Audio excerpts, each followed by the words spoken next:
अस्सलाम वालेकुम स्टूडेंट। आज हमारा जो टॉपिक है वो है प्रिंसिपल ऑफ फ्लोटेशन, कि कोई ऑब्जेक्ट कैसे सिंक करता है या कैसे फ्लोट करता है, तो उसका बेसिक प्रिंसिपल क्या है। हमने लास्ट टाइम आर्चिमेदेस प्रिंसिपल में अपथरस फोर्स का जिक्र किया था, और अपथरस फोर्स कितनी होती है उसका मैंने आपको बताया था। वेट ऑफ द ऑब्जेक्ट, जितना वो डिस्प्लेस करेगा उस लिक्विड को, जितना लिक्विड डिस्प्लेस होगा उतना उसके ऊपर अपथरस फोर्स लगेगी। तो अपथरस फोर्स बड़ी इंपॉर्टेंट है किसी बॉडी के सिंक या फ्लोट होने के लिए। तो उसके लिए बेसिक पहले प्रिंसिपल देख लें, भाई बॉडी फ्लोट कब होगा। फ्लोट होने के लिए उसकी जो कंडीशन है वो ये है कि अगर अब थ्रस्ट फोर्स है वो ग्रेटर हो किससे, वेट ऑफ ऑब्जेक्ट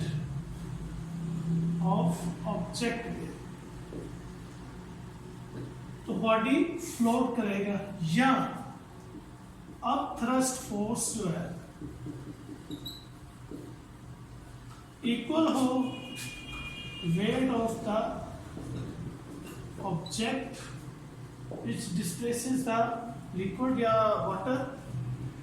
इन दो कंडीशन के ऊपर बॉडी फ्लोट करेगा कि अपथरस फोर्स ग्रेटर हो वेट ऑफ द ऑब्जेक्ट के, या अपथरस फोर्स इक्वल हो वेट ऑफ द ऑब्जेक्ट के।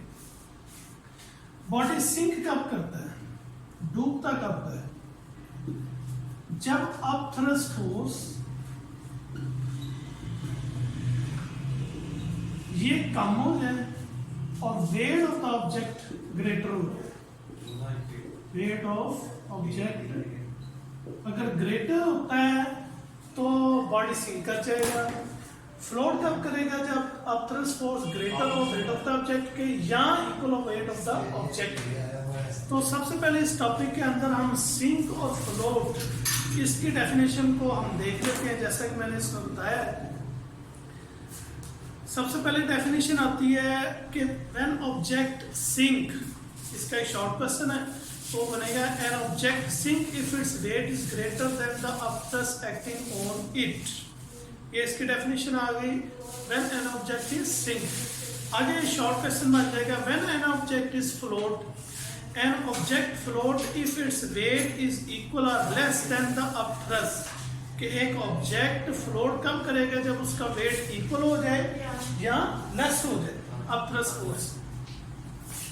तो इसी तरह when an object floats in a fluid, तो फ्लूइड को जरा देख लें आप। अक्सर बच्चे इस वर्ड से जो है ना वो परेशान रहते हैं कि ये फ्लूइड है क्या। फ्लूइड के अंदर दो ऑब्जेक्ट, आप पहले इसकी डेफिनेशन नोट करें। Any substance which is capable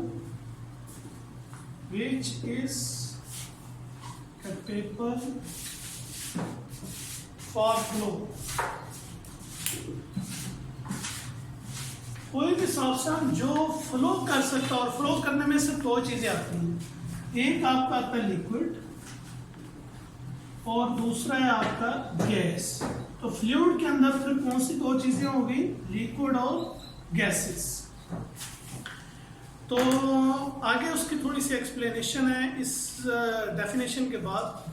When an object floats in a fluid, the upthrust acting on it is equal to the weight of the object। या दूसरे लफ्जों में, in case of floating object, the object may be partially immersed। The upthrust is always equal to the weight of the fluid displaced by the object। जितना object जब किसी पानी के अंदर immerse करता है और जितना पानी डिस्प्लेस्ड होगा, उभरेगा या बाहर गिरेगा, उतनी फोर्स उसके ऊपर लगेगी अपथरस फोर्स, उस वेट जो पानी डिस्प्लेस्ड हुआ है या वेट ऑफ द ऑब्जेक्ट के। This is the principle of flotation. It states that a floating object displaces a fluid having weight equal to the weight of the object। और अर्शिमीदस principal किसके ऊपर है? फ्लूइड के ऊपर है, लिक्विड और gases है इसके अंदर, ये नीचे उसने लिखा हुआ है Archimedes principle is applicable on liquid as well as gases, ये दोनों के अंदर है। We find numerous application of this principle in our daily life. तो ये आज का आपका टॉपिक है, प्रिंसिपल ऑफ फ्लोटेशन, बड़ा इंपॉर्टेंट है ये, एज ए शॉर्ट भी है और एज ए लॉन्ग भी है। इसके अंदर 3 डेफिनेशन बेसिक आई हैं। नंबर 1, व्हेन शॉर्ट क्वेश्चन आया, when an object sink, when an object float और what is the principle of flotation. इसे आपने प्रिपेयर करना है और याद करना है और इसे लिखना भी है। Thank you.